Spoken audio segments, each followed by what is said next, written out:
Queridos alumnos de biotecnología, estoy encantado hoy de compartir con vosotros algo, o por mejor decir, alguien y a través de alguien algo, que yo aprecio grandemente, ¿no? Bueno, hoy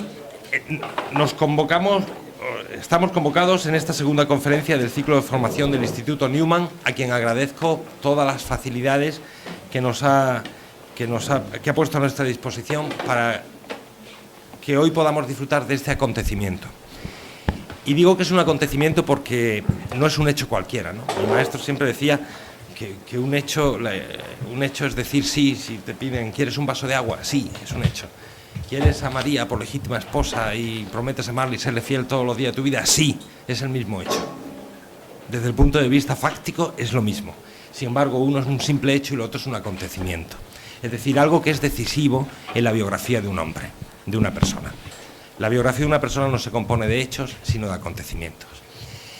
Y por eso la ciencia estudia hechos. Pero a la ciencia se le escapa muchas veces el carácter de acontecimiento que tienen esos hechos que estudia, porque por su propia metodología no considera el carácter vital o el carácter de acontecimiento. Hoy, como digo, esto es un acontecimiento, contar con el doctor don Rafael Jordana. El doctor Jordana, no voy a hacer justicia, es imposible hacer justicia en una presentación a su currículum, porque entonces nos comeríamos todo el tiempo de la conferencia, puesto que su currículum tiene 80 páginas. Pero ustedes pueden ver todas sus publicaciones, que las tiene él es profesor emérito, catedrático, y no un catedrático cualquiera, sino catedrático de la vieja escuela. Deben ustedes saber que en España había un Cuerpo Nacional de Catedráticos hasta el año 1982, a cuya pertenencia era garantía de sabiduría, ¿no? Eso ya no es así, no es necesariamente así, pero don Rafael es un catedrático de la vieja escuela, catedrático de zoología, y él ha enseñado durante años zoología comparada en la Universidad de Pamplona y fisiología comparada. Él ha sido también vicedecano y decano de la Facultad de Ciencias de la Universidad de Navarra.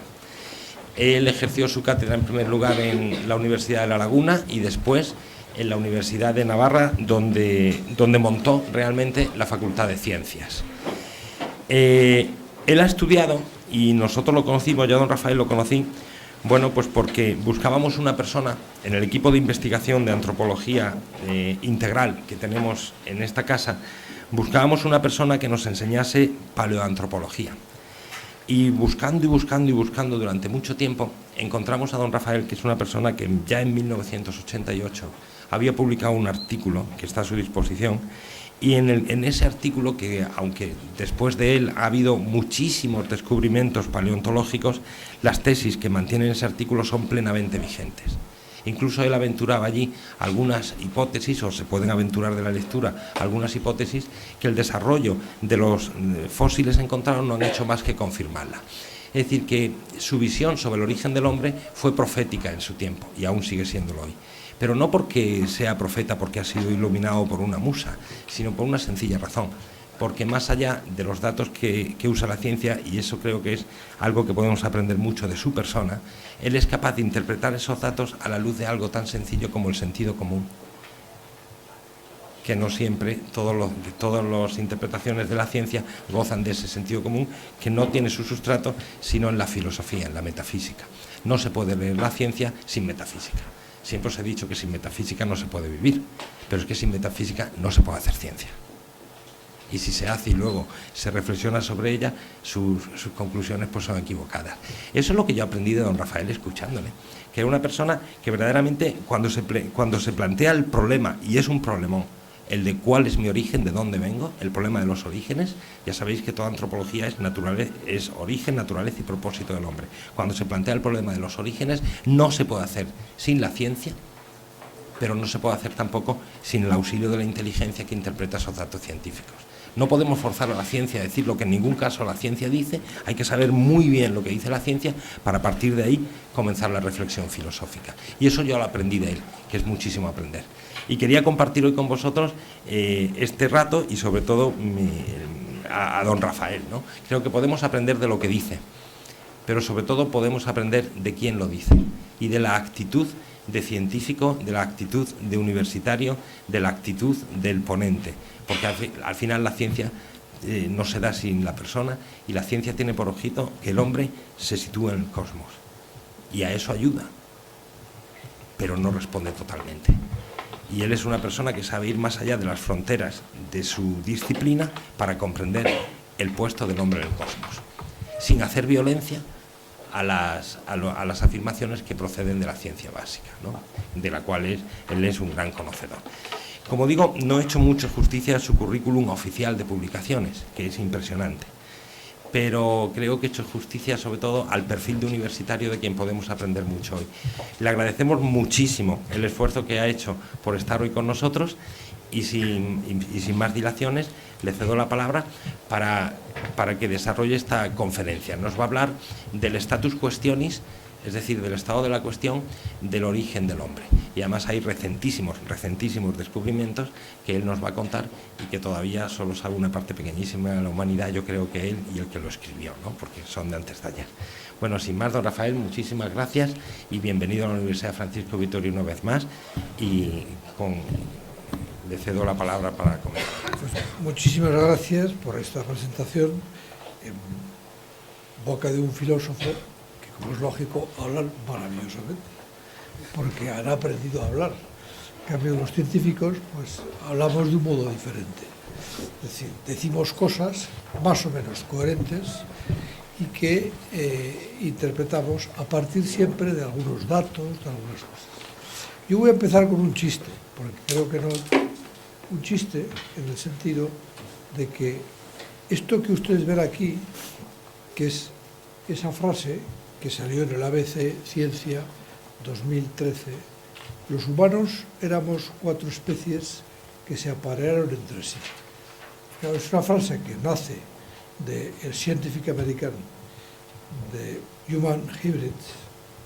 Esa frase es, como se puede suponer, una tontería, porque o éramos 4 especies y no nos apareábamos, o no éramos 4 especies y nos apareábamos. O sea, lo que no hay, la posibilidad intermedia no existe.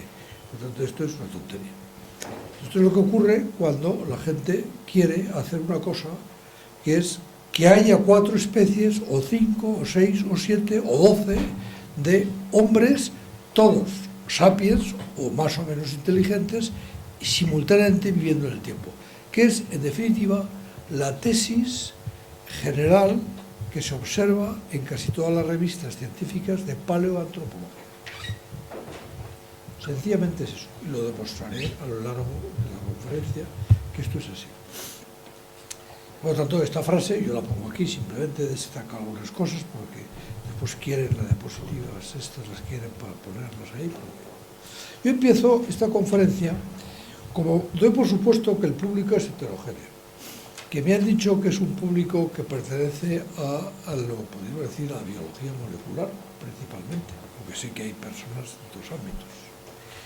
Y el problema de estas cosas es que yo soy zoólogo y doy nombre a las morfologías de las especies, y no todo el mundo está habituado a saber de qué se habla. Pues aquí doy la lista completa de los nombres, no están todos, he quitado muchos nombres, pero están los nombres de lo que ahora mismo se puede decir que está aceptado por todo el mundo, nombres de Homo y de sus antepasados, vamos a decirlo así. Entonces aquí esto está ordenado por antigüedad real, es decir, que el más bajo tiene 6,7 millones de años de antigüedad, y el actual, que somos nosotros, Homo sapiens, que es de Linneo, 1758, el nombre, pues es actual, que somos nosotros. Pero entre medio, si pueden fijar, pues está el Homo floresiensis, que tiene entre 20.000 a 90.000 años. Están los denisovanos, que son, ya no les han querido dar un nombre, son unos tipos de neandertal encontrados en Siberia. Realmente no saben cómo eran, pero se conoce su DNA y se conoce un diente. Pero con el diente había pulpa, estaba en el permafrost, y con eso era suficiente para poder decir que era un denisovano, que está entre 30 y 50.000 años, 500.000 años de antigüedad. El neandertal, que está entre 30.000 años y 500.000 años de antigüedad, y por lo tanto es contemporáneo de los denisovanos. Pues está el Heidelbergensis, que es ese que han encontrado en Atapuerca, y que todo el mundo supone que ese Heidelbergensis, realmente no es el nombre, sino que es lo que se puede llamar el Homo sapiens arcaico, o el hombre neandertal arcaico, o el preneandertal, o otros muchos nombres. Resucitaron, el grupo de Atapuerca resucitó el nombre de Heidelbergensis, que es la mandíbula de Mauer. Pues está el Homo antecesor, encontrado también en Atapuerca, el antecesor, que no es otra cosa que el Erectus europeus, o que el ergaster africano, o el erectus, que es el ergaster asiático. Es decir, que estos tres, antecesor, erectus y ergaster, es el Homo erectus, es el mismo. Después está el Homo georgicus, encontrado en Georgia, que pertenece al grupo Habilis erectus, o al Epodemo habilis, un habilis de 1,8 millones de años, que ha salido ya de África. Pues el habilis, que está descrito por Leakey en el año 64 y que fue su descubrimiento. Yo ya entonces me dedicaba a estas cosas, estaba estudiando ya paleontología con Calcové y con Fusté y con esta gente de Barcelona, y el Homo habilis, pues al principio pues no lo aceptó nadie y tardó casi 10 años en ser aceptado, cuando otros descubrieron más fósiles del mismo grupo. El rudolfensis, que fue descrito en el año 86 y luego fue adscrito al Homo habilis, el rudolfensis, y el descubrimiento que ha habido hace exactamente pues una semana, 2015, hace una semana, que es un Homo que se atribuye al habilis en la localidad de Afar, que tiene una antigüedad de 3 millones de años, y que solamente ese descubrimiento ha hecho que se haya retrasado en 600.000 años la existencia del hombre sobre la Tierra, o el conocimiento que tenemos nosotros de fósiles de hombres sobre la Tierra. Resulta que había habido ya un fósil que se le había llamado Kenyanthropus platyops, de Leakey, del año 2001, pero que está tan deformado que nadie se atreve, lo veremos luego, está tan deformado que nadie se atreve a decir qué es exactamente. Pero cuando se pone al lado del tipo del Homo OH7, del Homo habilis, pues se ve que es muy parecido. Y se piensa que Platyops puede ser un Homo. Yo por eso le he puesto yo aquí Homo Platyops. Resulta que tiene 3,2 a 3,5, y ahora hay uno que es 3, con lo cual está dentro de la serie, podríamos decir, histórica, hacia atrás del Homo. Después aparecen los Paranthropus, que son contemporáneos, entre 1 millón de años y 2,6 millones del Homo, y que es un Australopithecus robusto, los 3 especies, Atiopicus, Robustus y Boisseis, que es el robusto, una forma robusto, Australopithecus, que como ya es una forma robusta que se separa del Australopithecus, los zoólogos ya le han dado, hacía muchos años, el nombre de Paranthropus, que es como se describía. Es decir, hay una cosa que se llama que hay una preeminencia, podemos decir, de taxonómica, y cuando alguien le da el nombre a un género, ese género, si se descubre que es el gen, pues hay que llamarle de esa manera.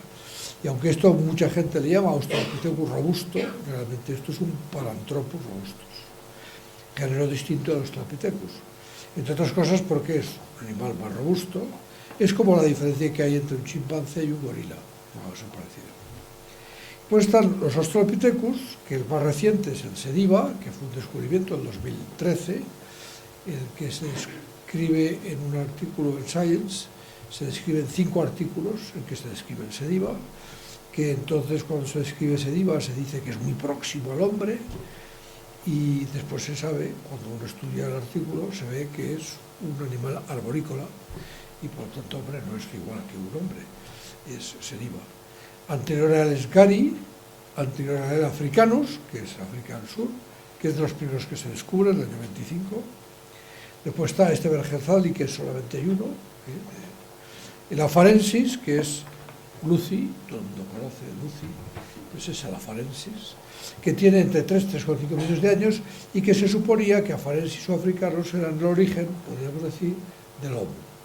Porque el hombre estaba en 2,4, esto estaba en 3, 3,5, es decir, había suficiente distancia como para pensar que uno procedía de otro. Pero en el mismo momento en que el Homo aparece en Afar, en el mismo sitio que Lucy, y con la misma antigüedad, en el mismo instante pasa a ser algo paralelo y diferente, y por lo tanto ya no hay una dependencia de descendencia. Porque los biólogos decimos, aunque es muy cuestionable, porque nadie sabe la velocidad que cambian las especies, no tiene ni idea. Digo que no se tiene ni idea porque todo el constructo evolutivo, que es un hecho, la evolución es un hecho lógico, porque nadie ha visto nunca un salto específico. No hay ningún artículo científico publicado en el mundo en que se haya dado un salto específico. O sea, todo el mundo da por supuesto que la especie, la evolución, la especie es tal cual, pero realmente nadie ha visto un salto específico. No hay ningún artículo, digo, que el que alguien consigue presentar en un artículo, que me lo diga, estaré encantado de eso. En cambio, yo pienso que la evolución es un hecho, no es una teoría, es un hecho, y es un hecho porque lógicamente no puede ser de otra manera, o sea, es una construcción lógica. La misma construcción lógica que hizo Darwin en su libro, amasando una gran cantidad de resultados y llegando a la conclusión de que una evolución de las especies del mundo de lo vivo, pues es la misma consideración que tengo yo, pero también sabiendo que es una cuestión lógica. No es algo demostrado por un método, puedo decir, científico, sino que es algo que yo construyo lógicamente a partir de los datos que tengo morfológicos. Entonces, después están las de Pithecorámidos y las de Pithecouscadaba, ya muy lejanos, el Ornithuregens, 6 millones, y el Sahelanthropus chadensis, de 6,7 millones de años.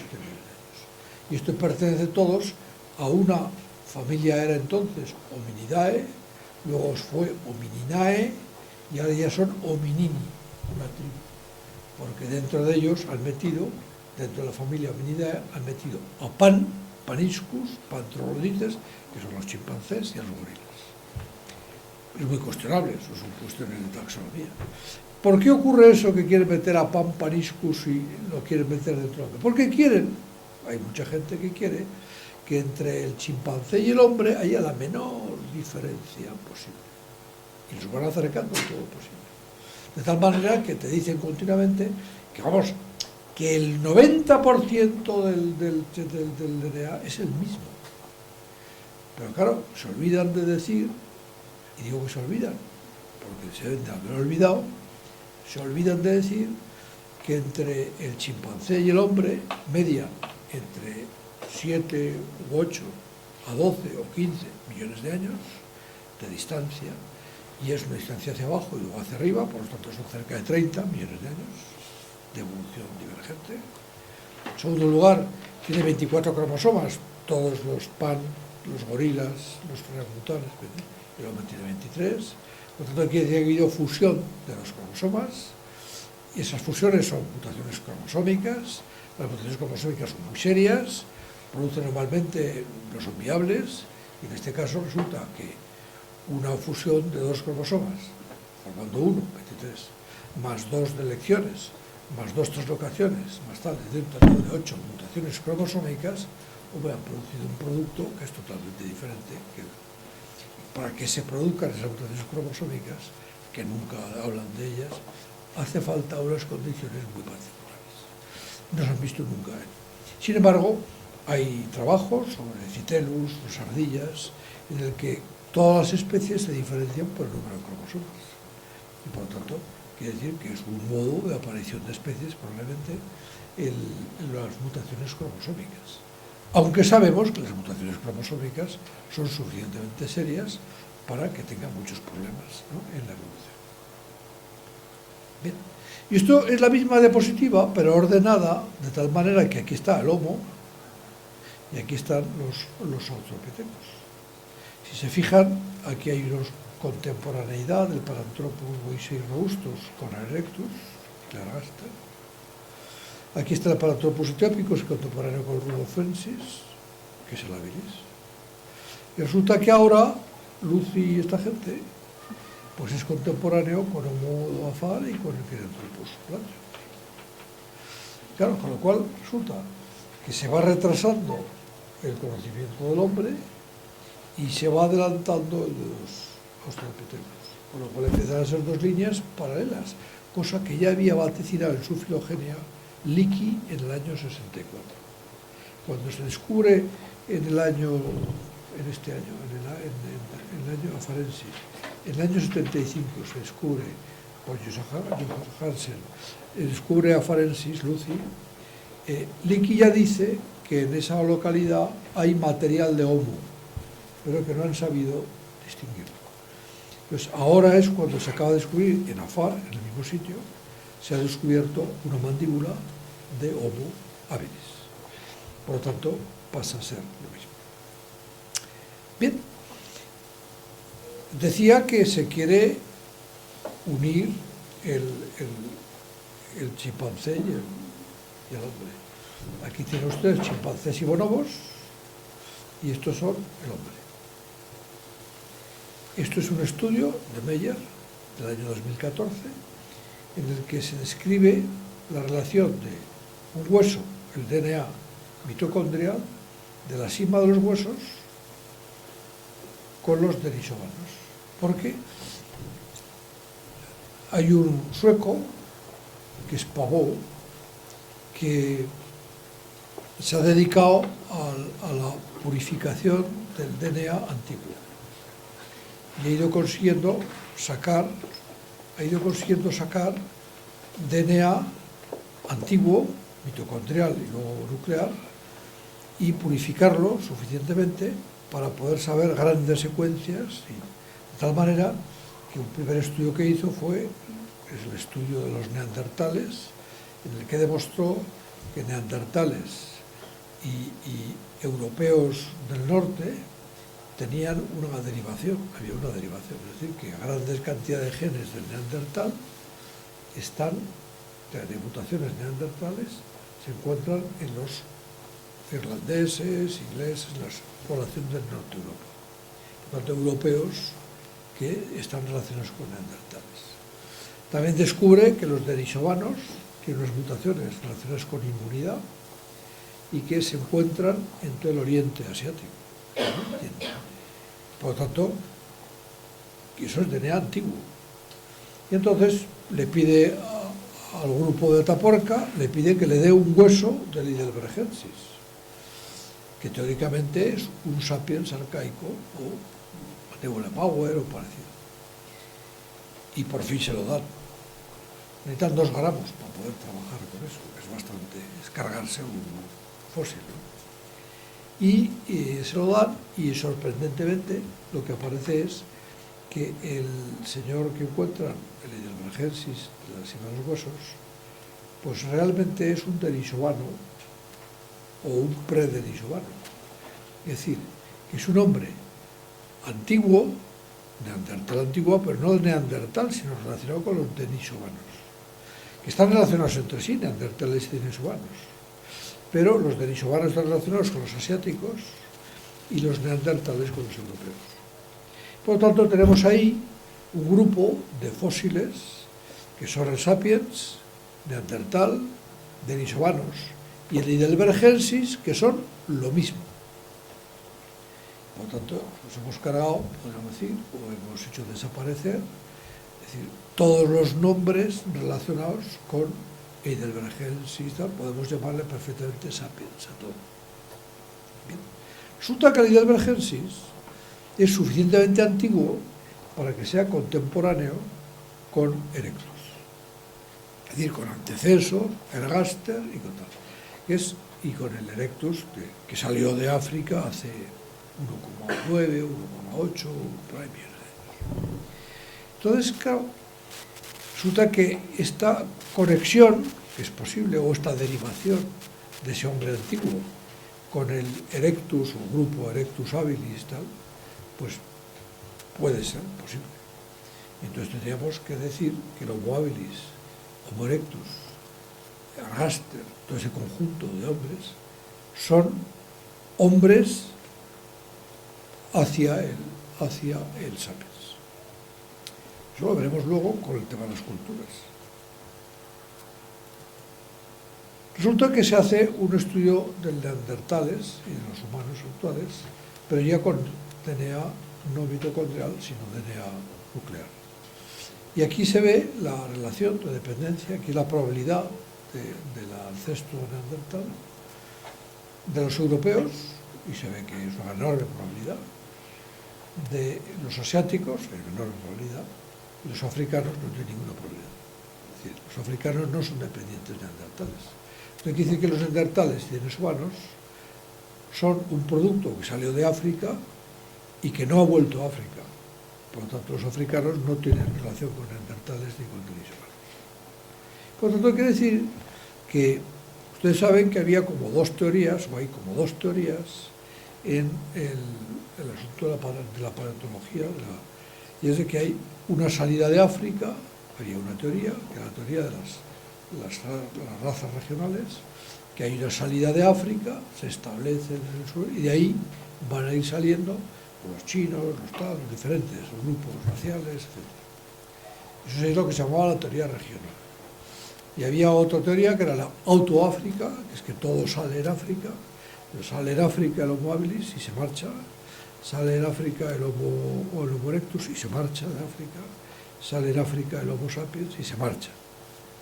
Claro, lo que ocurre es que se encuentra, ya se había dicho en los años 80, ya se había dicho que en Amuz, Israel, en muchos sitios, los neandertales habían sido hibridados con los que salían sapiens de África. Y que la teoría de que el sapiens cuando sale de África hace desaparecer por competencia a todos los demás hombres que había ahí, todas las poblaciones, es por eliminación y competencia. Ahora sabemos, con esto que acabo de poner hace un momento, que no hay eliminación por competencia, sino que hay fusión con ellos. Y porque mucho del genotipo del neandertal y del denisovano se encuentra en el sapiens, por lo tanto hay que decir que salen de África y se funden con las poblaciones nativas, que hay en esos momentos que habían salido antes. Porque había un sistema, podemos decir, que se decía antes que había una pitecantropización hacia Asia y una neandertalización hacia Europa. Pero cuando sale el sapiens se encuentra con neandertales y pitecántropos y se fusiona con ellos, en definitiva. Y al fusionarse con ellos da lugar a razas humanas. Con lo cual, ahora mismo se puede decir, por lo menos yo así lo digo, se puede decir que se pueden compaginar, como ha pasado siempre en la ciencia. Las dos teorías son complementarias y las dos son verdaderas. Son complementarias. No se puede decir que una u otra. Y esto es el resto de los cromosomas en que se ve exactamente lo mismo que en la diapositiva anterior. Bien. Hay un señor que es Van Arsdale, que es un paleontólogo de una universidad americana, que publica, yo me entero que publica este trabajo en el 2012, en diciembre del 2012, en la revista Evolution. Yo no la tenía en la biblioteca de la Universidad de Navarra, la busqué por internet y no conseguí bajarme el trabajo, no había manera de conseguir el trabajo. Entonces le escribí, les puse un mail a este señor y él está en ese momento excavando en Siberia. Mejor dicho, estaba en Kazajstán, excavando. Y me dijo que de Kazajstán no tenía el material y no podía mandarme nada y que cuando llegase a Estados Unidos, a los 15 días me mandó el trabajo. Este trabajo, que es muy interesante, porque este señor hizo un asunto muy interesante. Claro, de esqueletos, cráneos completos de Homo habilis erectus, es decir, él utiliza este periodo de tiempo entre 1,5 y 1,9 millones de años, que son 400.000 años, y dice, bueno, el hipodigma habilis erectus, dice, yo pienso que es lo mismo todo. Él dice que es lo mismo. Y para demostrarlo se le ocurre utilizar un sistema estadístico, que es estadística no paramétrica por pares. De la manera que va poniendo por pares, se hacen combinaciones de pares y va estudiando paramétrica, con una no paramétrica. Claro, la no paramétrica es la que se utiliza normalmente ahora mismo en los experimentos biológicos, porque como no le han limitado mucho el número de animales que tienen que trabajar, pues tiene que hacer una estadística no paramétrica para hacer resultados que tengan una significación estadística. Tiene que hacer ese mismo tipo de... Entonces la utiliza esa... Y hace dos grupos, hace un estudio muy interesante, pues lo hace haciendo una comprobación estadística muy interesante. Este es el grupo de Homo que él utiliza. Los divide de 1,9 a 1,8, de 1,8 a 1,7, 1,7 a 1,6, 1,6 a 1,5 y menos de 1,5 años de antigüedad, millones de años. Y a la vez hace análisis del Boisei, que es Paranthropus boisei, y lo añade a estas mismas series. Y entonces hace la estadística y le sale estas tres posibilidades de interpretación. Entonces él se dice que tiene que ser esta, porque lo que le ocurre es lo siguiente, que aquí está la estadística hecha. Si se fijan aquí en la última línea, es la que puede tener más interés, aquí está, cuando pone solo los Homo, le sale una significación en una significación de intervalo de menor de 0,01 o igual a 0,001, que es una significación estadística muy alta. Y cuando mete el Australopithecus, la significación le desaparece. Entonces, al desaparecer la significación quiere decir que la muestra que tiene antes es homogénea y que cuando mete unos señores que son a la vez y simultáneos, pero que son otra especie, le desaparece la significación. Por tanto, el trabajo pues es un trabajo realmente llamativo, porque lo que acaba es de hacer desaparecer la existencia del Homo habilis, del Homo erectus, del Homo rhodophensis, y lo convierte todo en una misma cosa. Dice, esto es el hombre que tiene en el tiempo una variación, o sea, hay una variabilidad en el tiempo. Por lo tanto, es una flecha de tiempo. Esto es lo que se llama un ortogenetismo. Bien. Es la primera vez que yo he visto que un trabajo publicado en una revista es contestado al año siguiente por un señor llamado Scott en la misma revista, en 2013, en la misma revista, diciendo, no, esto que ha dicho este señor es una tontería. Porque yo, Scott, hago una sola medida en esos cráneos, una sola, determinada longitud tal cual, y demuestro que ahí hay 3 hipodigmas diferentes y que por lo tanto eso no es verdad y puede ser interpretado de otra manera, como 3 especies diferentes. Y lo demuestra haciendo esto. Habilis son estos, Erectus son estos y estos son los de Dlaminici. Y para él, eso que para Adelsdale era esta línea, se puede dividir de esta manera en 2 líneas cuasi paralelas de variación que se solapan en algún punto y que pueden ser interpretación de 2 especies con una sola medida. Y claro, a esto es la primera vez también que hay una réplica de Van Arsdale en el que dice, mire usted, hay una frase que está aquí escrita, que la he puesto en castellano, que es una frase típica, no de un americano, sino de un señor inglés. Porque si se fijan, la voy a leer. El uso de un solo rasgo, de una sola medida, de un modelo simulado, en una de las medidas mejor representadas del tamaño neurocranial en la muestra, probablemente no da lugar a la pérdida de gran parte de la información. Esto es lo que dice Scott. Y dice, nuestro conjunto de datos, dice Adelsdale, apéndice S1 del 2012, incluyó 2.921 mediciones individuales que abarcan 37 fósiles individuales. La noción de que la reducción de 2.921 elementos de datos a 21 implica una pérdida no significativa de información es problemática. Es un modo muy correcto de decir, mire usted, no diga tonterías. porque no puede usted sustituir una sola medida en 21 cráneos por 2.921 medidas en esos 21 cráneos. Es decir, la estadística es otra cosa distinta.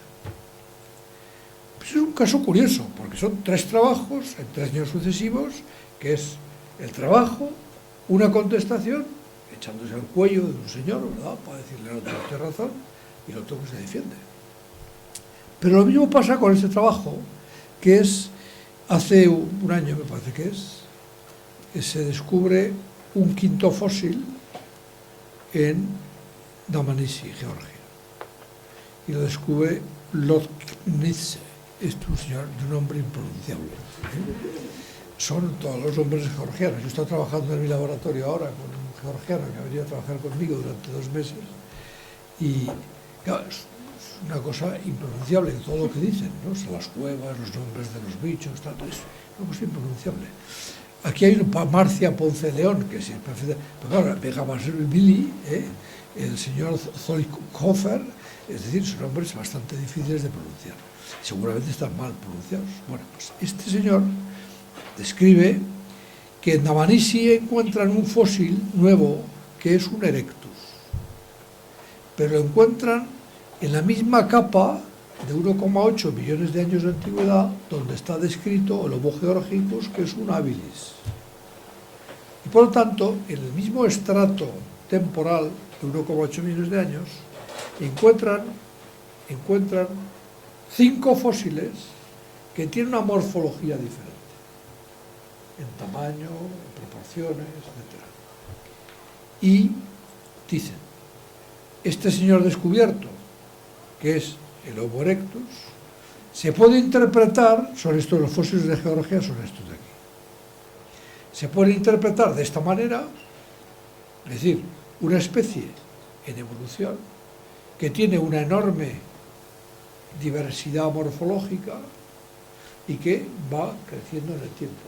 Es decir, lo mismo que dice Alsdale, exactamente lo mismo, solo que en otro sitio, con otros fósiles, etc. O puede interpretarse como 4 especies que tienen una antigüedad distinta cada vez. Esta tendría su origen aquí y que son especies diferentes, pero que se encuentran en el espacio temporal. Eso es lo que se puede interpretar de 2 maneras.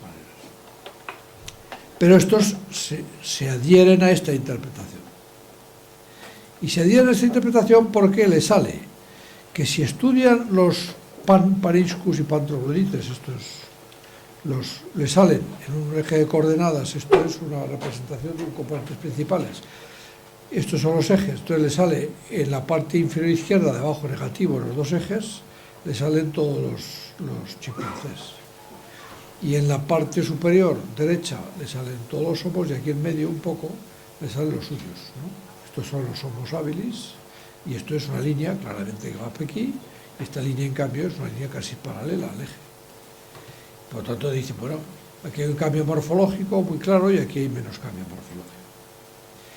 Y entonces resulta que a ese trabajo saltan inmediatamente el grupo de gente que piensa que hay muchos hombres simultáneamente, muchas especies de hombres simultáneamente, que es el grupo de Schwarz y de Tattersall, que es el curator del Museo de Nueva York de Paleontología.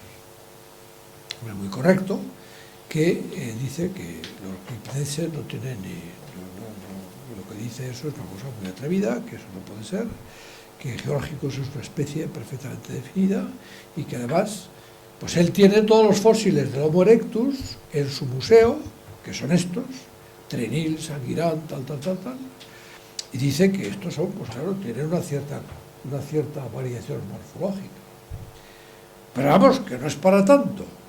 Pero claro, lo que pone es esta gráfica, mejor dicho, estas fotografías, y debajo pone no a escala, con lo cual no sirve para nada, pues nadie puede comparar nada con nada, claro. Y entonces le contesta, como es lógico, le contesta el señor Lapanicia, le contesta diciendo, hombre, nosotros hemos hecho lo siguiente, hemos cogido una muestra de machos y hembras de chimpancés actuales Y hemos visto su variación morfológica, que se ve aquí. Y es una variación morfológica importante. Se fija en la mandíbula inferior, la mandíbula superior, el cráneo, llegan a tener esta cresta como un gorila o sin cresta, es decir, estos son los machos, estos son las hembras, esto es en norma lateral, los tienen aquí, y aquí hay una variación morfológica importante, una población pequeña de animales que viven ahora mismo en un sitio concreto, y encontramos esa variación que seguramente encontramos en esta misma sala si nos miden morfológicamente la cabeza a todos los presentes.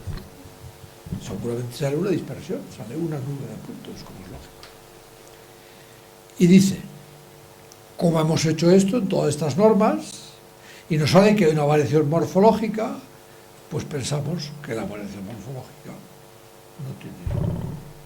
eso significa que la especie realmente es la misma especie con una variación morfológica. No nos demuestran lo contrario de lo que decimos. Y lo que decimos no está contestado. Y entonces hay otro señor que sigue con la crítica y dice que esto que pone aquí, esta frase, que esta provocativa propuesta. O sea, cuando alguien dice algo que no es lo políticamente correcto en ese momento para la paleontología de uso, ya es una propuesta, hombre, que es muy atrevida. Y digo, bueno, ¿por qué? La ciencia, si yo demuestro una cosa, dígame usted y demuéstreme con datos y con estadística lo contrario. Lo que no puedo hacer es negarme porque sí, que es lo que hace normalmente.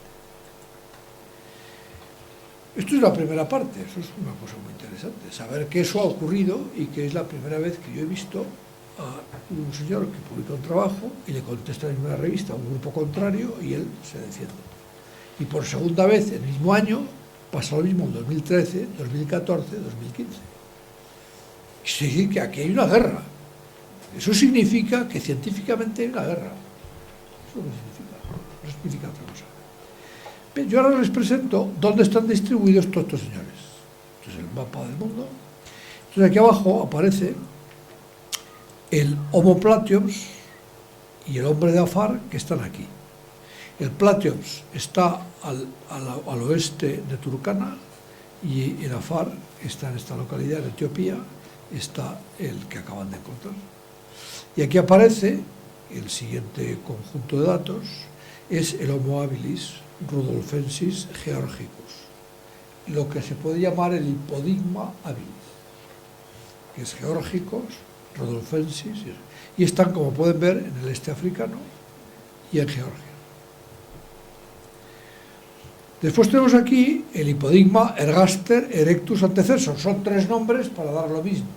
El ergaster es el africano, el erectus es el asiático y el antecesor es el europeo. Y que aparecen, como ven, distribuidos ya por toda la parte sur de Europa. Aparte de que su origen parece ser africano. Pero si nos vamos a la Heidelbergensis, resulta que este Heidelbergensis, el Homo sapiens antiguo, está en África, está en todo el sur de Europa, está aquí. Y se distribuye como por estos sitios. Y si nos vamos al Neandertal, da la casualidad que el Neandertal ya no se distribuye en África, sino que está distribuido en la zona europea, el de Denisovano también, ¿no? Y el Sapiens es el sustituto que va a los mismos sitios y termina distribuyéndose por todo el mundo. Claro, fíjense entonces que aquí la teoría regional, que es esta del Erectus en naranja, que aparece aquí, o del Habilis en amarillo, pues han dejado poblaciones que han sido sustituidas por los siguientes y que han sido sustituidas por los siguientes, pero no han sido sustituidas por eliminación, sino que ahora sabemos que han llevado parte de su genotipo, por lo tanto han sido sustituidas por fusión, por lo tanto han desaparecido en definitiva, pero algo del Neandertal llevamos encima. Porque aquí está lo que yo pongo a continuación, que es este pequeño conjunto de fósiles, que son los fósiles que en grande está aquí. Aquí tenemos el Platios, el hombre de Afar y el Habilis rudolfensis. Y hay una zona de contacto o solapamiento entre el Habilis rudolfensis y el Erectus ergaster. Este sigue hacia arriba, ¿verdad? Y hay una zona de solapamiento con el Heidelbergensis. Resulta que el Heidelbergensis tiene una zona de solapamiento con el Neandertal y denisovanos. Y estos, unas zonas de solapamiento con los sapiens. Por lo tanto, no es difícil pensar que esto es una flecha de tiempo hacia arriba, hacia el sapiens, desde el Platios o desde Afar. Pero eso se demuestra, o por lo menos está relacionado, con el hecho de que hace 2 semanas se descubre una nueva cultura, que es el Homecabian, una nueva cultura. Hace 2 semanas, en un congreso en California, hay una señora que va y dice: hemos excavado en un lugar equivocado y hemos encontrado esto.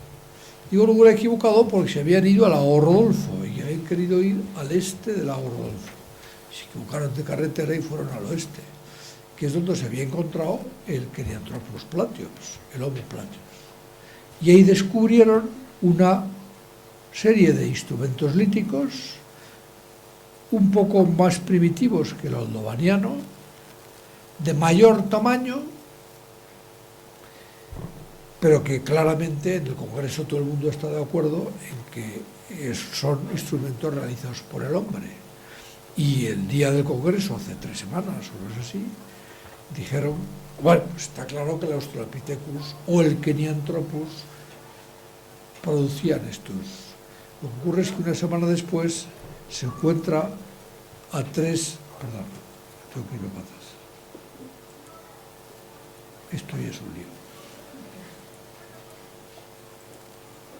Una semana después aparece el Homo de Afar. Una semana después de decir que encuentran el Homecabiano, aparece el Homo de Afar en Afar, contemporáneo con esa cultura.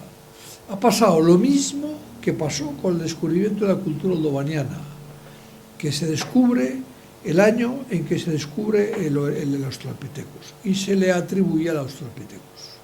Luego se descubre el Homo habilis y entonces ya se atribuye. ¿Por qué se atribuye al habilis y por qué no es el Australopithecus? Pues muy sencillo, porque estas culturas son culturas que se las lleva el hombre a otros sitios. Lo veremos luego en la diapositiva. Esa cultura aparece en un sitio, pero se le va el hombre a otros sitios. La cultura oldovaniana aparece, lo he llamado modo técnico 1, aparece ya en China, donde no hay Australopithecus. Por tanto, quiere decir que se la lleva el hombre. Pues esta lavacaniana, pues no se sabe si este señor ha salido, ya lo veremos. Esto es una diapositiva de una fotografía que está puesta en el Museo de Nueva York, en el que se demuestra esto de aquí. Se quiere demostrar esto que está puesto aquí, que durante muchos periodos múltiples especies de Homo o Australopithecus han compartido la sabana africana. Múltiples especies. Claro, fíjense que ponen africanos, rudolfensis, ergaster, elgari, Homo habilis, boisei, robustus, mauritánicos, antecesos, caprainensis, heidelbergensis, es decir, todos los nombres posibles. Y hombre, ¿esto está bien interpretado así o se puede interpretar de esta otra manera? Esto en azul serían los Australopithecus.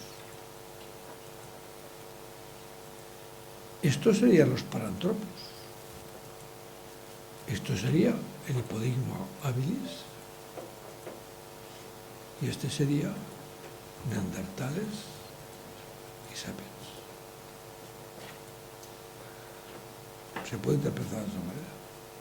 Es decir, usted puede decir que están todos simultáneos, pero es que está diciendo que son distintas cosas que a lo mejor son iguales. Este es el gran problema. Es un problema de interpretación. Y esto yo lo expreso de esta manera. Lo pongo un poco rápido. Aquí los cuadraditos son los fósiles, pero el tamaño del cuadradito es proporcional a la cantidad de fósiles que hay. Por lo tanto, aquí están todos los fósiles puestos en la escala temporal que está aquí hasta el presente. Y los he puesto de esta manera, relacionados más o menos. Ahí tenemos el Floresiensis, está el Antecesor, está el Heidelbergensis, el Neandertales y está el Sapiens. Aquí están todos. Esto es el Sahelanthropus chadensis. Y este grupo es lo que podemos llamar pre-Australopithecus.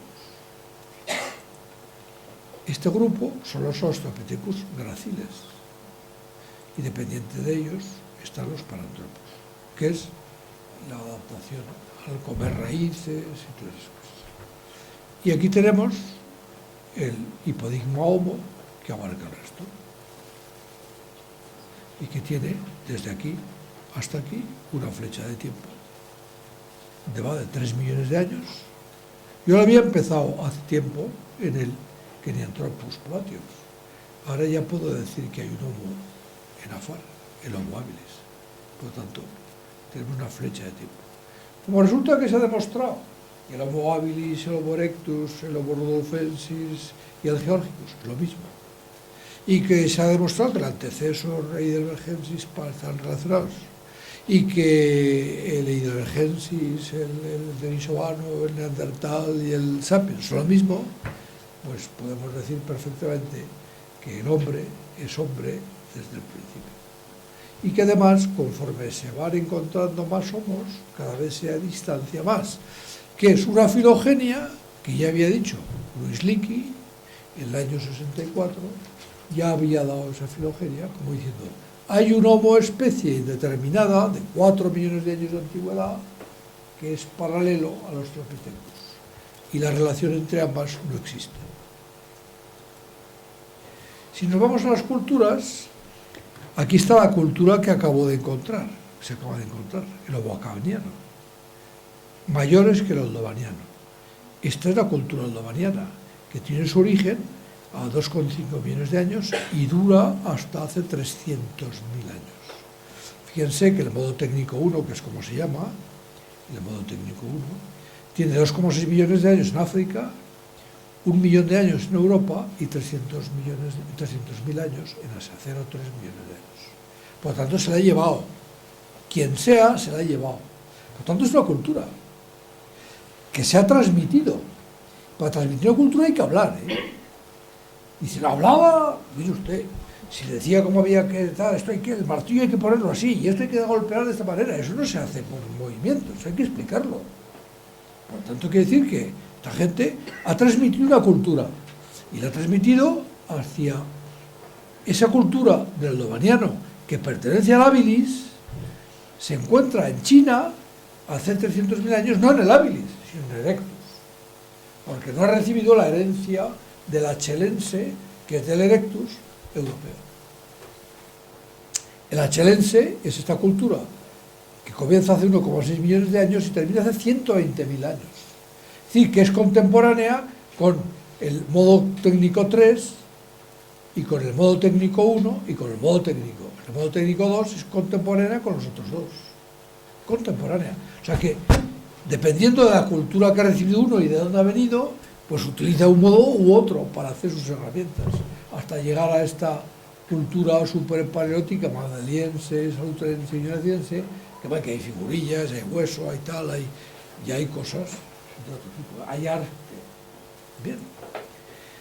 Esto es la demostración de que esas culturas prehistóricas de 1,8 millones de años están ya en Sterfontein, están en Coveifora, están en Marruecos, están en la India, prácticamente en Pakistán, están en Namanisi y están en Asia. La misma cultura. Y aquí está 1,7 millones de años, ahora la variación que se puede encontrar entre 1,7 y 1,5 millones de años. Bien. Esto es una diapositiva que yo he ido haciendo a lo largo de los años. He ido añadiendo cosas. Y es lo siguiente. Voy a poner aquí todos los... Primero la voy a poner entera. Aquí tienen ustedes, fíjense, El Sahelanthropus en amarillo está todo lo que podríamos decir que son animales. Aquí está el Sediba, el último que se ha encontrado. Estos son los Paranthropus y el Robustus y el Boisei, que llega hasta 1 millón de años. Y después tenemos aquí el Plateons, que ya les he presentado. Aquí tenemos el Rudolfensis. Aquí tenemos el Georgicus. Aquí está el Habilis. Y aquí están los Erectus, el Ergaster, el Antecesor y el Erectus asiático. Pero claro, ocurre que los inicios del fuego estaban aquí, luego estuvieron aquí, luego estuvieron aquí, ahora están aquí. Las primeras estructuras de hábitat aparecen aquí. La cultura simbólica, pues aparece aquí. Esto es ese bichito, esa piedra, es una piedra de esta tamaño, aproximadamente, ¿no? Es un guijarro encontrado en un río, y eso no está modificado por el hombre. Nadie le ha dado esa forma. Es un guijarro que casualmente tiene la forma de una cara de una persona. Entonces hubo alguien que debió de pasar por el río, vio eso, debió reconocerse en él, y se lo llevó, y lo perdió luego en una cueva en Makapansast. En una cueva, lo perdió a 70 kilómetros del sitio donde lo recogió. Eso quiere decir que alguien ha descubierto o ha visto una piedra que tiene de alguna manera su efigie. Por lo tanto, es la primera vez que hay un reconocimiento simbólico y que queda constancia de él. Es la primera vez, y eso tiene 3 millones de años de antigüedad. Este descubrimiento se hizo en el año 25, 27. Por segunda vez se dice que existe el año 47, cuando Darwin descubre el Australopithecus africanus. Y ha vuelto otra vez a ponerse al público con un artículo en una tesis doctoral del año 2013. Y entre medio nadie ha hablado de esto nunca. Y uno se pregunta, ¿por qué? Si es tan importante. Son preguntas que uno se hace. Esta es la cultura oldovaniana, que estaba aquí. Estos son los indicios de fuego en Israel, esto es el achelense, utensilios de hueso, pero aquí está el Homo de Afar, que nos aparece aquí, y nos aparece además la cultura que acabamos de decir en el mismo sitio. Si nos vamos a la morfología del cerebro, resulta que tenemos, esta es la curva de todo el Homo, que terminaba aquí. Y esta es la de los Australopithecus, que es como ver una línea paralela prácticamente al eje. Y aquí hay una ascensión, hay un punto singular de crecimiento. Lo que ocurre es que este Homo se nos acaba de ir aquí. Se nos ha ido 400.000 años antes, que es muchísimo.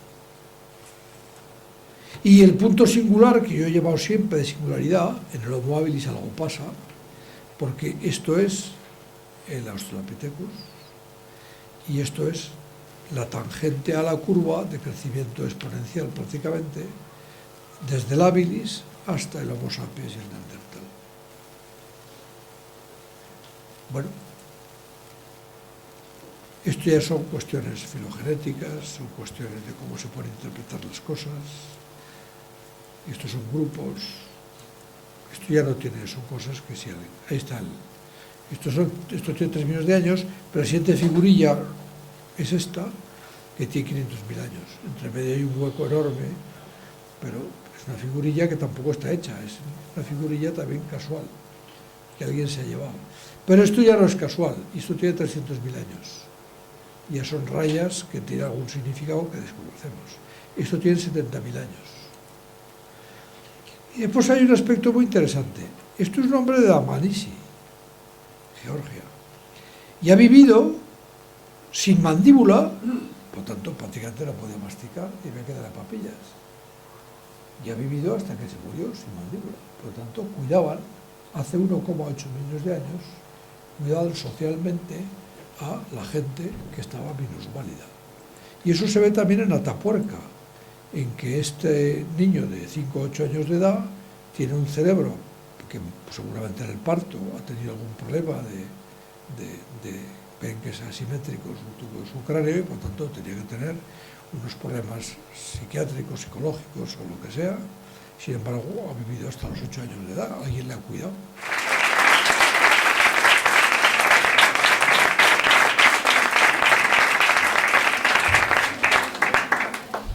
Contesto todas las preguntas que sean necesarias. ¿Por qué cree usted que hay tanta controversia a la hora de abandonar el paradigma científico que ha estado durante todos estos años? ¿Por qué creo que hay una controversia? Pues bien, Es decir, ¿les cuesta tanto a los científicos abandonar las antiguas ideas? bueno, porque entre los científicos hay todo tipo de ideologías. Y eso es un problema ideológico, no es un problema científico. Es un problema ideológico, no es científico. Entonces, si uno se mantiene en los datos y no hace, es decir, ninguna suposición, pues entonces yo en los datos tengo que exponer los datos. Entonces yo estos datos los interpreto de esta manera. Entonces eso es una cosa que, hombre, está bien dicho. Pero si uno dice, los datos son así, eso ya es meter la ideología en la ciencia, que es lo que ocurre con mucha frecuencia. Pero es que eso siempre ha sido así, porque hay muchas ideologías, cada uno interpreta las cosas a su manera. Lo que ocurre es que lo que estábamos hablando antes de la conferencia es que cuando se descubre esta nueva cultura, dice, tiene que ser necesariamente del homo anterior al hombre, tiene que ser necesariamente del Australopithecus o del Plateos, anterior al hombre. Y hombre, también puede pensar que es que a lo mejor el hombre es anterior a esa cultura. Lo que pasa es que no lo hemos encontrado, porque no tenemos por qué haber encontrado a toda la gente que ha vivido, porque la fosilización es un fenómeno raro, pero muy raro, y por tanto cuando se encuentran fósiles de un hombre, de un homo, significa que hay una población ya muy grande, si no, no hay. Y además es curioso, ¿verdad? Se encuentran los fósiles siempre en los mismos sitios. Pero la verdad es que los fósiles se encuentran fundamentalmente en todo el valle del Rif. ¿Por qué? Porque hay un río, es un sitio por donde se puede pasar fácilmente hacia Asia, se puede caminar, pero hay cocodrilos. Y claro, lo que ocurre es que los cocodrilos cogen de vez en cuando a alguien. Y como los cocodrilos tienen un modo de comer un poco particular, no se comen un señor entero, sino lo despiezan. Y lo despiezan luchando con otros cocodrilos. Por lo tanto, hay partes de la persona, ¿verdad?, que quedan enterradas en el barro y que ya nadie se acuerda de ellas. Y como los ríos tienen la costumbre de formar meandros, ese meandro queda abandonado y eso queda enterrado. Y eso fosiliza. Y por eso se encuentra a lo largo del Valle de Omo y la Otulcana, etcétera, montones de fósiles en todo el recorrido. Lo mismo pasa en los demás sitios. En cambio, en la selva no hay ningún fósil de chimpancés ni de gorilas. No hay fósiles. No hay fósiles de estos señores. Deben de estar a 6 millones de años de antigüedad, nos dicen. Yo pienso que no. Pero hay gente que dice que sí, pero es que no tiene ningún dato para decir que son 6 millones de años, ni 8, ni 12, ni 25, ni 30. Nadie, no hay ningún fósil, con lo cual no se puede decir cuándo se han separado del hombre. Sin embargo lo dicen. ¿Por qué lo dicen? Porque no puede ser de otra manera, tienen que haber estado juntos. Porque el chimpancé y el hombre son prácticamente iguales. Y hombre, iguales. Estos señores están en los árboles y estos no. Quiero decir que siguen en un ambiente natural. Y nosotros vivimos en esto, que todo lo que vemos a nuestro alrededor ha salido de aquí. Es un mundo artificial de pensamiento. Es donde vivimos. Pero un paleontólogo no está pensando en el sitio donde vive y el ordenador que utiliza, sino está pensando en ese fósil y entonces te dice que esto es de esta manera. Bueno, pues usted me opina eso, yo opino lo contrario. Problema de ideología. Cuando la ideología se mete en la ciencia, pasan cosas como lo que todo el mundo conoce, si ha leído algo de biología, que es el tema del Lysenko, con la genética. Quizá hay gente que ni le suena, pero fue un fenómeno muy característico del tiempo de Khrushchev, en el que hubo un periodo en Rusia en el que la genética no era la genética que se conocía, sino la genética marxista. Por tanto, aquí lo que importaba era la adaptación al medio, era la marquiana prácticamente. Entonces estaban intentando conseguir que el trigo se adaptase al medio siberiano. Claro, cuando Khrushchev fue por primera vez a Estados Unidos y vio el maíz híbrido, se quedó sorprendido. Y dijo, ¿y esto? Y dice, no, esto es la aplicación de la genética moderna. Entonces, claro, llegó allá y quitó a los genéticos que estaban haciendo el imbécil, y puso a gente que sabía genética, pero claro, por eso no han destacado los rusos en genética nunca, porque empezaron muy tarde. Es decir, es un problema de ideología que está metida en toda la ciencia. Esa es la realidad. Yo he leído, creo que es, que no recordar que es Ian Entonces, que la inteligencia simbólica, como enterramientos rituales, como figuras verdaderamente talladas por el hombre, como instrumentos musicales incluso, aparece hace 30.000 años, mientras que paleontológicamente el hombre, como nosotros, le atribuye, no recuerdo la edad, pero muchísimo.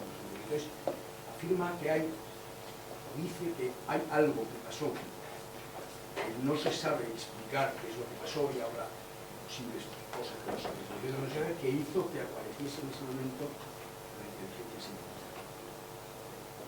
bien, Tatar se opina eso, pero a la vez dice que el chimpancé y el hombre somos casi iguales. Y dice que todos esos son especies diferentes. Tattersall sigue diciendo que el neandertal es una especie distinta que el Homo sapiens, y que el denisovano es otra especie, y que el floresiensis es otra especie, y que el erectus es otra especie, y que todos son otra especie, pero que es que son otras especies incluso los fósiles de Marruecos, o los de Amud, o los de... todos son distintos. Y otros decimos, hombre, mire, son morfologías distintas de lo mismo.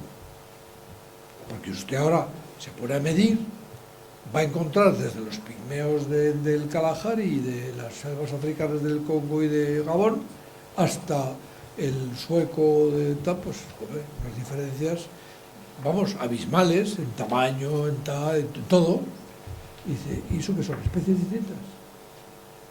Yo lo pongo como ejemplo lo siguiente. Como ejemplo pongo.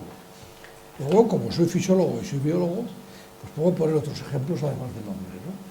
Entonces yo pongo el ejemplo del perro.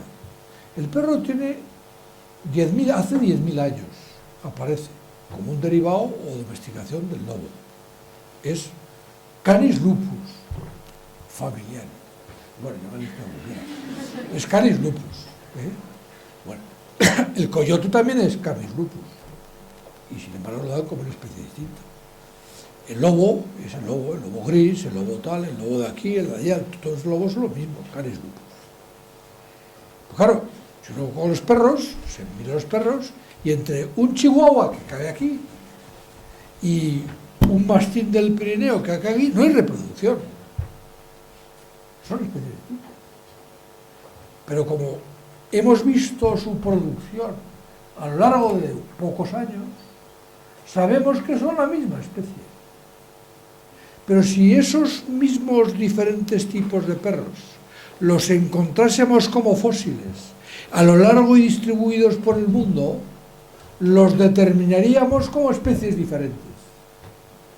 Y nos costaría muchísimo poder decir este está relacionado con este ha aparecido a partir de este, muchísimo nos costaría. Pues es lo que ocurre con la paleontología, con la diferencia de que de perros tenemos montones de esqueletos y de paleontología, cada vez que aparece un esqueleto, cambia toda la filogenia. Ese es el problema. Cada vez que aparece un nuevo fósil, se reestructura todo. Por tanto, quiere decir que el conocimiento paleontológico, igual que el científico que tenemos, es un conocimiento provisional. O sea, la ciencia siempre tiene un conocimiento provisional.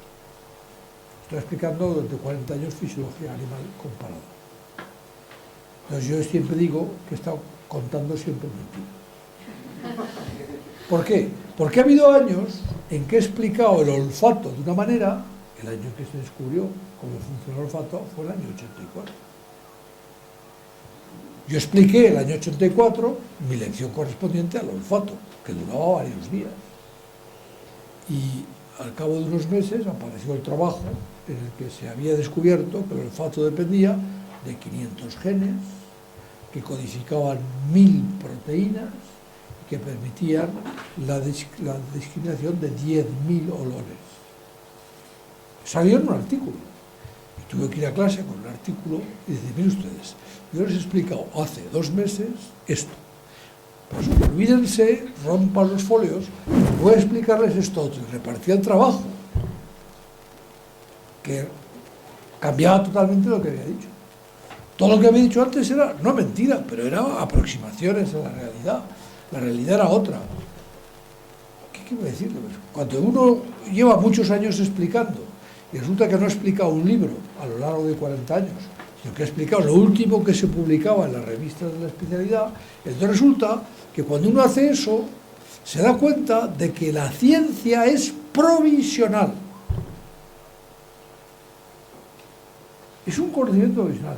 Yo he estudiado el átomo de Bohr y el de Rutherford, pero es que después de eso, cuando el átomo era una cosa que era protones, neutrones, una envuelta electrónica, tal, y aquello, vamos, era una cosa segura. Pues claro, los memones, los quarks, el quarks, ¿cómo se llaman? El quark dulce, el quark top, el quark low, un momento, vamos a ver, estos son subpartículas atómicas. Sí, de eso están hechos los neutrones, amigo. O sea, que hay fermiones, hay bosones, hay tal. Lo acabo de descubrir el bosón de Higgs. Pero ha cambiado todo. En muy pocos años ha cambiado toda la física. Y sin embargo, nos dicen que conocen el universo. Y ahora resulta que solamente eso, materia, representa el 4% del universo conocido. Que es el universo donde hay materia másica. El resto, materia oscura y energía oscura, ni idea de lo que es. Y es el 95%. Es decir, conocemos el universo, pero no tenemos ni idea. Sencillamente. Estamos empezando a conocer cómo es la estructura de la materia másica. De la otra no sabemos nada. Este es el gran problema. La ciencia es que es así. Hay que tener la humildad de reconocerlo, simplemente.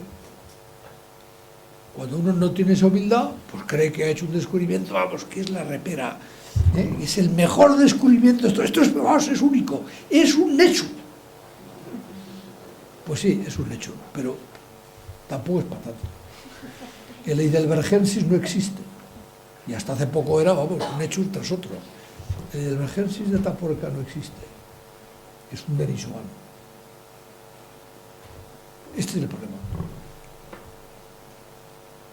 Es que es así, ¿no? No sé si he contestado.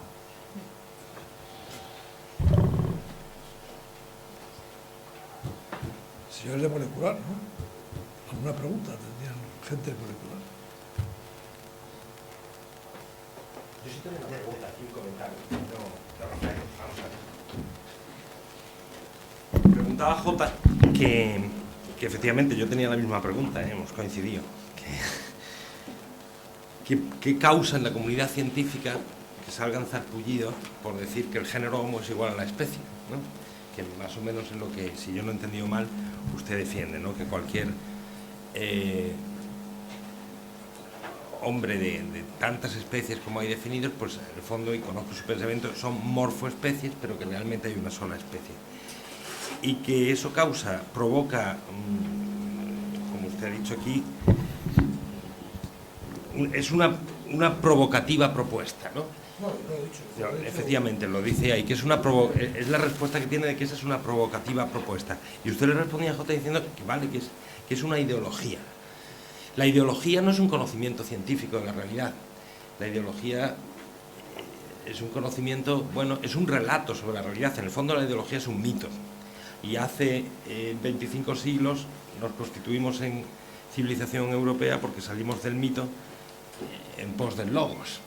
Entonces estamos volviendo al mito, o si es que alguna vez lo hemos abandonado. Pero, ¿qué remedio, usted que es un hombre bien pensante, podemos poner en la universidad, donde queremos conocer la realidad por sus causas, para luchar contra el mal de la ideología, porque es un mal? Yo pienso que es que no se estudia lógica, nada más. O sea, y claro, resulta que cuando no se estudia lógica, pues no hay manera de interpretar las cosas de un modo lógico. Entonces yo en el año 88, el trabajo ese que está publicado y que está dando tantas vueltas últimamente por todos sitios, en el 88 ya había dicho todo esto, he dicho yo, ya lo había dicho en el 88, o sea, hace 30 años. Y no había ninguno de los fósiles que hay ahora. Y sin embargo, esos fósiles que se han ido descubriendo se han ido colocando o han ido apareciendo justo en el sitio donde me faltaban. Pero, ¿por qué dije yo aquello? Porque era lógico. Es decir, yo había un habilis y después había un erectus y eran morfológicamente parecidos pero algo diferentes. Entonces dije, aquí pasa otra cosa distinta. Pienso, aquí lo que hay es una derivación, o sea, una evolución dentro de la especie, una explicitación de lo que es el hombre, que es mi propia teoría. Es decir, que el hombre es hombre desde el principio, es humano, y luego se hominiza. Es decir, que luego ese hombre va expresando su inteligencia, se va expresando o va seleccionando aquellos caracteres que permiten la mejor expresión de su inteligencia. Y eso es un hecho biológico perfectamente constatable. Es verdad que puede interpretarse al revés. Puede interpretarse que conforme se van cambiando morfológicamente por casualidad, pues se va produciendo una adaptación al medio y por lo tanto se va produciendo una emergencia de la inteligencia. Pero lo que ocurre es que nosotros encontramos inteligencia ya en el primer hombre con la cultura.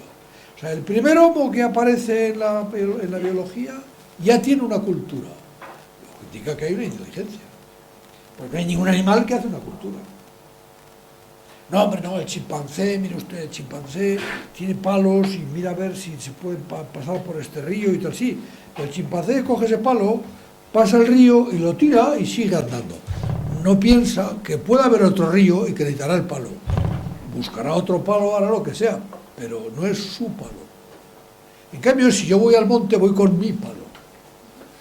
Es mío. Y lo llevo a cuestas, aunque no lo necesite, porque es mi palo. Y por eso, en la cultura del Homo del habilis y la de los demás, es una cultura que se ha llevado con él, porque la transportaba. Por lo tanto, quiere decir que mi hipótesis, es decir, primero hay hombre, y luego hominiza, y se va produciendo el fenómeno hacia el sapiens, que se escapa de la biología. Porque se escapa. Todo lo que hay aquí ya no es biología. Estamos hablando delante de un micrófono que amplifica la voz, tenemos un ordenador, una pantalla, un chisme, la misma casa esta es todo artificial, la luz es artificial, todo lo que me rodea es artificial. Y ha salido de mi mente. Esto lo decía Lorda en una conferencia. Ha salido de mi mente. Dice, y igualmente era la cueva del Neandertal, y lo mismo eran los establecimientos, eran ya algo dispositivo, y en la creación del fuego era algo que utilizaba. Todo eso es artificial. El hombre ha ido creando un entorno artificial. Conforme ha sido capaz de ir creando ese entorno artificial, ha sido porque ha ido cambiando morfológicamente. Y cambia morfológicamente porque se selecciona aquello que le permite su expresión racional. Y por eso hay un crecimiento cerebral, hay un tal. Porque además, curiosamente, resulta que el gen que produce el aumento de las circunvoluciones cerebrales y de las, ya se conoce. Se acaba de hacer un experimento de meterlo en ratones. Y ha pasado del lisencéfalo a girencéfalo. hace unos días, salió en una revista. Quiere decir que el gen S se ha encontrado en el genotipo de, y digo no genoma, porque el genotipo es de un bicho, de un individuo, en Neandertal, el denisovano y en el sapiens. Antes no se podía ver en otros sitios. Y el chimpancé no lo tiene, ese gen. Y el gorila tampoco. Por lo tanto, hay que decir que es un gen propiamente humano. Y ese gen propiamente humano ya está hace 400.000 años, antes que la Eva mitocondrial, de 200.000 años, anterior. Por lo tanto, como ya lo tenemos anterior, a lo mejor es anterior. Y es el determinante de ese crecimiento, en parte. Es decir, es como, por lo menos, se puede explicar las cosas. ¿Es esto una ideología? No, yo no empleo ideología, yo utilizo la lógica. A mí me dice que esto puede haber sido así. Y digo que puede haber sido así. No digo que sea así. Digo que puede haber sido así. Hay un condicional ahí. Yo barro para casa, porque la antropología filosófica sí que aspira a un conocimiento universal y necesario de aquellas condiciones metafísicas de posibilidad del pensamiento abstracto que dan lugar a la ciencia. Con lo cual eso ya no sería un trabajo ideológico, sino una interpretación desde una metaciencia positiva de esta ciencia como Entonces, yo barriendo para casa. Muchas gracias. A partir de ahora soy filósofo. No. Gracias, don Juan. ¿Tenéis alguna pregunta más que queráis formular? Dado Rafael, aprovechando su presencia, tenemos unos minutillos más para terminar. Yo creo que, por favor, yo le quería un poco enlazar lo que estaba diciendo, de los genes esos que acaba de hablar, que me imagino que ya en estos años próximos se han aparecido más datos de los fósiles que hay a nivel de genética que van a servir para corroborar, yo pienso que es su teoría, porque además, mirándolo con el inicio de la charla sobre la función, las translocaciones cromosómicas, esos grandes cambios a nivel genético, la mayoría de ellos son no funcionales. Entonces, cuando eso ocurre, es por algo que ha ocurrido, en teoría, en la Tierra de hace miles de millones de años, que ha afectado no solamente a las especies, sino a todas las especies. Por lo cual, en mi opinión, tienen que surgir todas a la vez.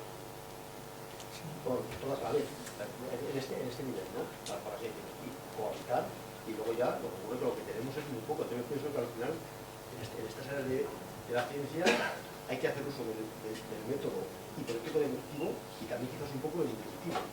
Pero es muy difícil para hacer uso del inductivo eliminar lo que estábamos hablando, ¿no? La ideología. Por lo cual yo creo que ese es el gran problema de este tipo de ciencia. Sí, es la falta de datos lo que al final te lleva a un método inductivo también, en cierto modo, y ahí ya le veo. Es que también aquí hay, o sea, yo creo que esto se une también a cuestiones morales. Es decir, claro, por supuesto. Es decir, claro. Porque tiene sus consecuencias. Es decir, pensar que el hombre tiene una racionalidad que no procede de la pura materia supone que hay una espiritualidad. Y el suponer que hay una espiritualidad supone un comportamiento diferente de que mucha gente tiene. Y claro, ese comportamiento hay gente que no quiere abandonarlo. Entonces justifican su comportamiento porque somos animales. Entonces, claro, que aquí todo hay que conocerlo y hay que saberlo. Que a veces lo que ocurre es esto, que el problema ideológico a lo mejor es un problema simplemente bueno, que también puede ocurrir. Es decir, que hay muchos planos que se confunden cuando un señor habla de estas cosas. Hay muchos planos. O sea, no hay una independencia, podemos decir, de lo que uno es. Entonces, es muy difícil. Por eso el tener un sentido, poder decir, lógico y dar, como tiene que decirse siempre, los datos son estos. Y yo los interpreto así. Pues mire usted, yo los interpreto así. Bueno, usted es libre de interpretar de otra manera. Lo que no puedes hacer es, porque otros interpretan de otra manera, saltarle al cuello, como ha pasado en estos años últimos. Y que además va a seguir pasando hasta que al final, por la razón, la verdad al final se abre paso, pues digo, pues mire ustedes, todo esto es una sola cosa, y aquí no hay más. Si no tienes fósiles no puedes ponerlo ahora, entonces no puedes aplicarlo. Si lo aplicas, estás aplicando algo que sabes que es falso. Este es el problema. He contestado. Vale. ¿Tenéis alguna pregunta más que queréis formularle al profesor Jordana? Jesús. Me ha parecido entender que usted habla de dos posibilidades. Primero es el hombre y luego el proceso de hominización. El primero es el hominio y luego el proceso de humanización. Lo que me parece ha cambiado la primera. ¿Cómo? Primero es el hombre y luego el proceso de Hominización. También morfológicos se van seleccionando en tanto en cuanto facilitan la expresión de la razón, ¿no? Eso no es que lo digo ahora, esto está escrito. Sí. Publicado. Sí, me parece que lo hago porque se lo he escuchado ahora. Esto, entonces, estamos introduciendo en el proceso evolutivo de ser humano, cambios morfológicos, elementos o factores que no son estrictamente mutaciones genéticas y cromosomáticas, sino que son debidas a las actividades o factores esencialmente humanos, por ejemplo, ética, cultura. Sí, no es que lo estoy introduciendo, es que eso se observa. O sea, yo lo que digo es que se observa. O sea, cuando encuentro el hombre, encuentro una cultura. No la encuentro después, la encuentro simultáneamente. Si yo encuentro una cultura siempre que encuentro al hombre, digo, el hombre es un ser cultural. Y la cultura es raciocinio. ¿O no? Ese es el problema. Entonces lo que hay que preguntarse es, ¿por qué aparece el raciocinio y no lo movilidad? Y eso ya no es una pregunta científica, es una pregunta filosófica y teológica. La ciencia no puede decir nada de eso. ¿O sí?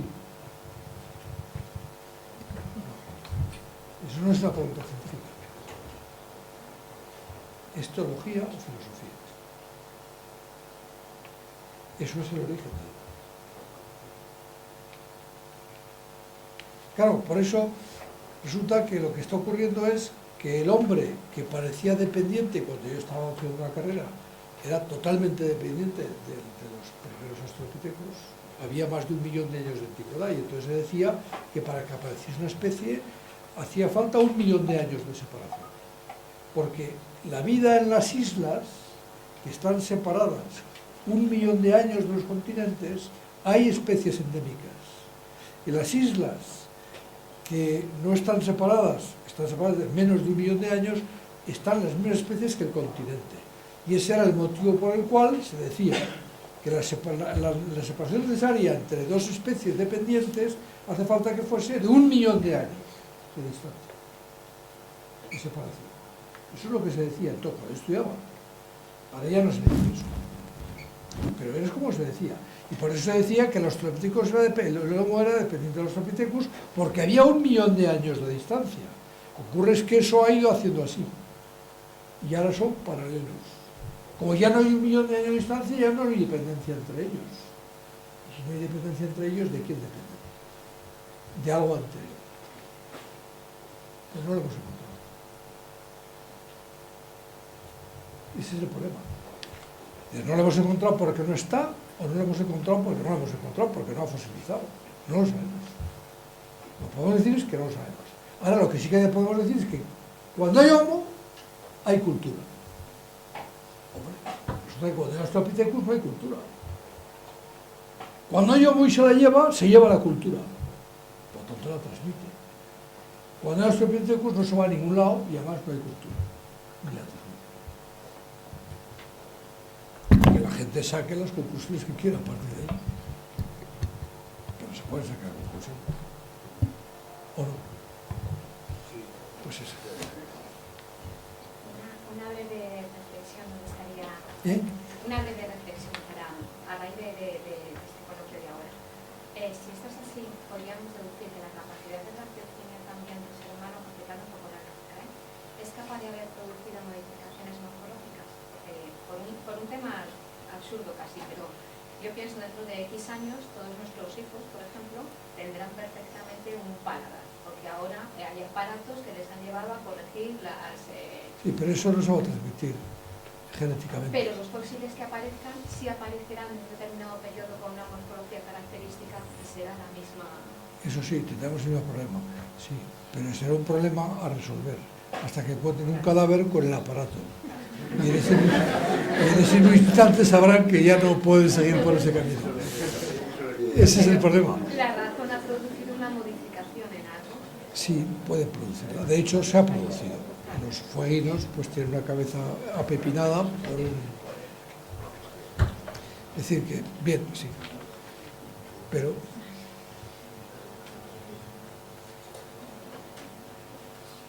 Bueno, ¿Alguna pregunta más que queráis formular? Bueno, pues yo sí quería dar las gracias a don Rafael, y no protocolariamente, sino de verdad. Usted sabe bien lo que nos ha ayudado, ¿no?, en nuestras investigaciones, precisamente de poner en diálogo la filosofía con la biología. Y para cerrar el acto, mirad, hemos sido convocados por el Instituto John Henry Newman, al que también le damos las gracias. Yo me hago una reflexión final que quiero compartir con todos ustedes, con todos vosotros, y es que así como la evolución biológica supone un proceso de complejización creciente y de mayor perfección de los vivos, llego a la conclusión que la evolución, si no separamos biología y razón, psique y bios, entonces la evolución continúa, y continúa en forma de cultura, y que una cultura que también aspira a unos mayores grados de perfección, que ya no se trata de una perfección meramente biológica, sino de la perfección humana. Y esa perfección que en el fondo es la completitud, la plenitud de un ser en busca de sentido, y que no lo va a encontrar nunca si solo se mira a sí mismo en un plano físico-biológico. Pero la propia fisiobiología nos enseña hoy que tiene una finalidad psicológica, racional, y que ahí la evolución no ha parado. Y que nosotros, de la misma manera que hemos estado miles y miles de años con un modo cultural tipo 1, tipo 2, y de repente hay ciertos descubrimientos, como es la agricultura, sin duda, y como son otros, que nos han permitido pues hacer unos desarrollos culturales de los cuales disfrutamos hoy, y entre otros de esto, que se llama universidad. Permitirse el lujo de dedicar mi tiempo a investigar cuál es la realidad y qué lugar ocupo yo en ella, ¿no? Esa es la reflexión que me hago, ¿no? Existe una evolución cultural que tiene una meta, y que nosotros tenemos en la universidad la responsabilidad de saber a dónde queremos llevar esa cultura, ¿no? Y hacia mayores grados de perfección y por lo tanto de felicidad, que eso es la cultura, ¿no? Las artes y las ciencias que contribuyen a la perfección del hombre, que es su felicidad. Le agradezco mucho porque esta pretensión, que es la pretensión de alguien que quiere cambiar el mundo, pero no caprichosa, con arbitrario capricho, sino sabiendo con fundamento in re por qué, de dónde vengo y a dónde quiero llevar el mundo y a dónde quiero llevar mi sociedad, no la podemos responder sin la primera pregunta, la pregunta por los orígenes. La pregunta ¿a dónde voy? Está vinculada necesariamente con la pregunta de ¿a dónde vengo? Y hoy nos ha iluminado usted mucho la pregunta de ¿a dónde vengo? Y por eso quiero darle las gracias nuevamente, daros las gracias a todos por vuestra presencia, y pedir para nuestro ponente un merecido y grande y cariñoso aplauso.